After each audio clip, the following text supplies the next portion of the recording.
Hey guys, I was recently asked a question recently in a seminar and wasn't ready for the question and didn't have anything prepared, so I wanted to put this short video together. It was a question regarding ASC 225-20, which has to do with extraordinary items and unusual items and how that changed and what goes on with that. So let's go ahead and let's go to FASB's website, which is just fasb.org. Now from here we're going to look at the codification and find that information. You see, there were some changes to ASC 225-20. Historically, the guidance was an explanation of extraordinary items in the income statement, and extraordinary items meant that it had to be both unusual and infrequent. However, in 2015 there was an ASU, or Accounting Standards update, and this update eliminated extraordinary items. As a result, companies no longer classified gains or losses as extraordinary, but they still classify events as unusual or infrequent. So those definitions are still good, and those are reported within the income from continuing operations. However, if they're a material unusual or a material infrequent item, then they should be reported separately in the income statement or disclosed in the notes. So let's see where this shows up in the codification.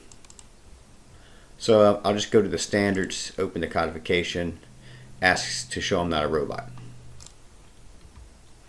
Okay, so if you go to each of the topic areas, you can see general principles, presentation, assets, liabilities. You can see the numbers on the left, and it makes it pretty easy to find it. I don't really use the search area because I find it's better to drill down into the codification, because then you really know where you are and you understand what you're getting. So under presentation is where we find ASC 220, which is the income statement presentation.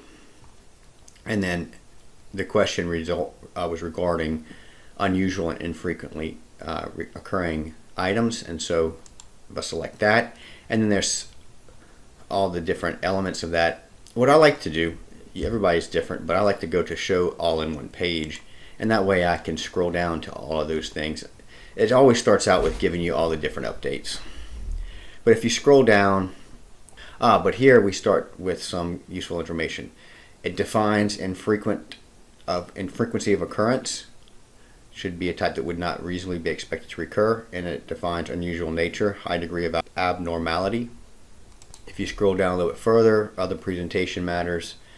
If it was a material event, it would be considered unusual or infrequent. It should be reported as a separate component in the income from continuing ops. So it's reported in continuing operations. It's just separately stated to provide that extra amount of understanding. Now, as I said earlier, this was a change back in 2015. They used to have something called extraordinary item. They quit using that. Supposedly, the FASB decided that, or they came up with the fact that that classification of extraordinary was practically never used, and it also required a lot of effort and additional work that wasn't really helping anyone. So that's why they made the change. They still use infrequent and unusual. It's just that they don't have that extraordinary classification. And so we would see that in an Accounting Standards Update 2015-01. So if I go to Presentation 220, and then I think it's here, if you go to, I'm going to show everything in one page. And we can find that update. It's like there's a bunch of, because we're so high up in the codification, there's a bunch of stuff. But if we keep scrolling down, yeah, eventually I found it, Accounting Standards Update. I can actually open that up, and it just says the objective of this update was to remove extraordinary out of that discussion, out of that equation, that categorization. And you can actually even update the actual report. And this is the income statement, extraordinary and usual items update. And it's, if if you scroll down into it, I'm going to go down to the summary.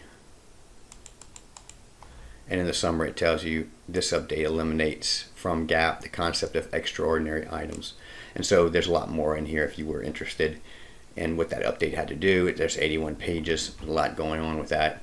But hopefully that helps to show you how GAAP works and can be useful for you for understanding that concept.